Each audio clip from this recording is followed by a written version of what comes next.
BJP जो इस film को समर्थन दे रही है उसको आप किस तरह से देखते हैं? प्रधानमंत्री ने कहा है, तमाम मंत्री देख रहे हैं, सबको फिल्म दिखा रहे हैं, इस पर आपका क्या टेक है? नहीं, अच्छा है। बहुत से लोग शायद ये नहीं समझ पा रहे थे कि वहां हुआ क्या है। मुझे दशकों हो गए चिल्लाते चिल्लाते, मुझे लगता था कि शायद मेरी कहने में कोई कमी रह गई है, मैं शायद समझा नहीं पा रहा हूं।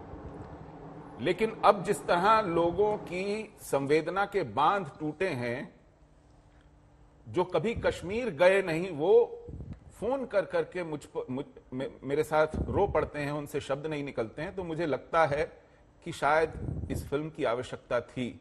लेकिन फिल्म से भी ज्यादा देखिए, मुझे डर यह है कि कल परसों 2 हफ्ते 3 हफ्ते महीने भर बाद जब फिल्म पर्दे से उतर जाएगी, कुछ समय बाद ये मुद्दा भी लोगों के दिलों से फिर उतर जाएगा और जिंदगी वैसे ही ढाक के 3 पात चलने लगेगी। सुधांशु जी हैं, सांसद हैं, क्या कहेंगे आप? हाँ, तो मैं एक बात कहना चाहता हूं, 2-3 छोटी छोटी बातें, ज्यादा समय नहीं लूंगा। 32 वर्ष हो गए शरणार्थी कैंपों को, 9 प्रधानमंत्री हुए हैं तब से, जब से हमारा निष्कासन हुआ। आज तक एक भी प्रधानमंत्री एक बार भी किसी शरणार्थी कैंप में नहीं गया। जुबान हिलाने के लिए, कंधे पर हाथ रखने, इनॉग्रेशन किया जम्मू जाकर। आप मुझे बोलने देंगे? हमने बनाया गुलाम नबी आप मुझे बोलने देंगे? आप ये मेरा समय है अर्चना जी, मैं बताऊं इनको? मेरे पास बोलने दीजिए, बोलने दीजिए। मेरे पास प्रूफ है, मैं प्रूफ मैं बताऊं आपको क्या प्रूफ है। ये देखिए, जब वो जगती कैंप ईंट गारे पत्थर का बना, उसका रिबन काटने गए थे, किसी शरणार्थी से नहीं मिले थे, केवल उसका रिबन काटने गए थे। एक भी शरणार्थी को न देखने गए, न शरणार्थी उनसे मिलने आ सका। मैं कह रहा हूं, कैंपों में कोई प्रधानमंत्री उनके साथ जाकर के बैठा नहीं, एक भी। 9 प्रधानमंत्री हुए हैं, मैं इस वक्त पार्टीबाजी नहीं कर रहा हूं। दूसरी बात, आज तक सरकारी तौर पर यह पुष्टि नहीं की गई है कि हमारे साथ हुआ क्या। कोई आयोग नहीं बैठा है। एक छोटी सी सड़क दुर्घटना हो जाती है तो कमीशन ऑफ इंक्वायरी बैठ जाती है कभी कभी। ये पूरा का पूरा समुदाय उखाड़ के फेंक दिया गया। आज तक कोई कमीशन ऑफ इंक्वायरी नहीं है, कोई व्हाइट पेपर नहीं है, किसी को इंसाफ नहीं है, एक भी मुकदमा नहीं चला है, किसी को दोषी नहीं पाया गया है, किसी को सजा नहीं हुई है, एक भी अपवाद स्वरूप, एक भी। हजारों एफआईआर पेंडिंग है। सुप्रीम कोर्ट ने आखिरी दरवाजा न्याय का जो हमने खटखटाया था, वो भी हमारे मुंह पे दे मारा था। तो अगर व्यवस्था को जिम्मेदारी समझनी है तो कम से कम पहली बात, आप एक जांच आयोग बिठाइए। आज भी वो पीढ़ी जीवित है, वो अपने साक्ष्य देगी। वो आज भी ये गठरी बोझ की अपने सर पे लिए घूम रहे हैं। कोई आके पूछे कि हुआ क्या था, बिना अपना पता खोए हुए लोग हैं। हम इसका समर्थन करते, मुझे अपील है सबके, न्याय दीजिए। हाँ, न्याय दीजिए। और जो आप जांच की मांग कर रहे हैं, लेकिन मैं चाहूंगा, बोल रहे हैं लोन साहब, आप ही की बारी है, रुक जाइए। लेकिन आप समर्थ लोन साहब प्लीज। व्यवस्था से किसी नागरिक की अगर कोई अपेक्षा होती है तो वो ये होती है कि उनके बस में जो है वो करें। हम अपने बस, आप मत बांटिए रिलीफ, अगर आपको बहुत भारी पड़ता है ये रिलीफ बांटना, मत बनाइए शरणार्थी कैंप, लेकिन कम से कम न्याय दीजिए। पुष्टि कीजिए कि हम बाढ़ पीड़ित, भूकंप पीड़ित नहीं है। हमें माइग्रेंट कहना बंद कीजिए। हमें माइग्रेंट कहा जाता है।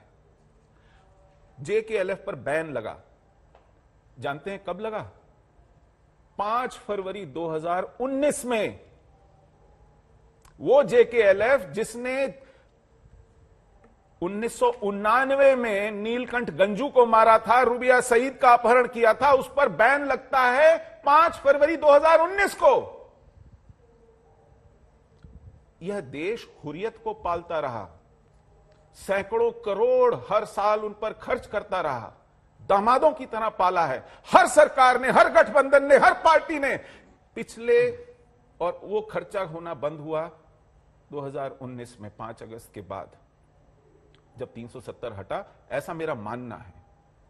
आरटीआई में तो 2018 में गृह मंत्री ने पुष्टि की थी कि हां, हमने पिछले 4 सालों में 525 करोड़ रुपए खर्चे हैं हुर्रियत पर, उनके होटल बिल्स पर, उनके हवाई टिकटों पर, उनकी गाड़ी के तेल पर, उनकी सिक्योरिटी पर, उनके इलाज पर, उनके जेब खर्च पर।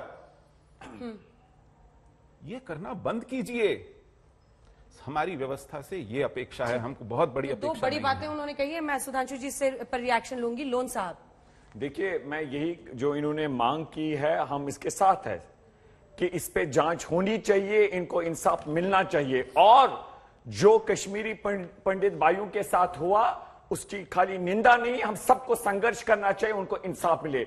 लेकिन उसके साथ साथ हम ये चाहेंगे कि जो वहां पर इस वक्त association parents of disappeared association है, जो डिसअपियर हो गए हजारों में हमारे नौजवान, उनके जो वालिदैन प्रदर्शन लगातार कर रहे हैं, उनको भी इंसाफ मिले। पंडित जी एक मानव अधिकार होने के नाते जो उनका था वायलेट हुआ, इनसे मैं गुजारिश करता हूं उनकी इंसाफ के लिए भी आवाज उठाइए। और उसके साथ साथ जो मथिल एनकाउंटर, जो शुपाएं फेक एनकाउंटर, जो पथरेबल फेक एनकाउंटर, जो गांव कदल हुआ, जो हंदवाड़ा मैसेकर हुआ, जो इंशा और छोटे छोटे बच्चे वहां अंधे, मैं सिविलियंस की बात कर रहा हूं, मैं उनकी बात नहीं कर रहा हूं जिनके हाथ में बंदूक था या जो प्रदर्शन कर रहे हैं। मैं कह रहा हूं, हालांकि अगर कोई प्रदर्शन भी करता था उस पर गोली नहीं मारनी है। मैं कह रहा हूं जो निर्दोष लोग मारे गए, क्या पंडित जी आप ये मांग करेंगे, क्या आप इसके लिए मांग करेंगे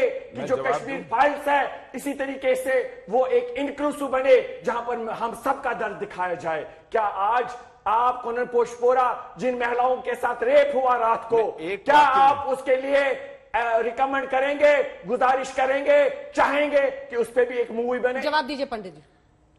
मैं जवाब दूंगा आपको। मैं हर अन्याय की जांच के पक्ष में हूं, लेकिन मैं एक छोटा सा सादा सा प्रश्न पूछना चाहता हूं। मैं जब जब अपने समुदाय के कश्मीरी हिंदुओं के लिए न्याय की मांग करता हूं, तभी आपको ये मांगे क्यों याद आती हैं? तभी आप पलड़े को बराबर करने की कोशिश क्यों करते हैं? ना ऐसी कोई बात नहीं है। आप क्यों नहीं ऐसी? देखिए पंडित जी, जिस तरीके से मैं सुधांशु जी को भी बताना चाहूंगा, आप पलड़े को बराबर करने की जब कोशिश करते हैं। आपने बोला किसी ने बीच में टोका आपको? चलिए बहुत आराम से, किसी ने टोका? ठीक है, मुझे डर लगता है क्योंकि मैं हमेशा देखता हूं मुझे टोका जाता है, इसलिए मेरी आदत बन गई है। आपकी बात आप पे नहीं, ये तो कमाल ही कर दिया। मतलब एक तो आप सबको टोक रहे हैं, ऊपर से आप कह रहे हैं मेरा प्रश्न है, पंडित जी की बात नहीं पूरी हुई है। मैं तो बस मैं मुकम्मल कर रहा हूं। फिर ये गलत मेरी इनसे ये गुजारिश है कि जिस तरीके से आप कह रहे, जैसे इन्होंने मस्जिदों का नाम लिया कि भाई, या बाकी लोग कल से कह रहे कि भाई पूरा कश्मीर इन्वॉल्व था, मैं कह रहा हूं चाहे बीजेपी की सरकार या इससे पहले सरकार, उनका यह मानना है आज की डेट में ऑफिशियल स्टैंड जो सरकार का है कि जम्मू कश्मीर में चंद लोग हैं जो हिंदुस्तान के विरोध में है, बाकी पूरा कश्मीर हिंदुस्तान के साथ है, दिल के साथ है।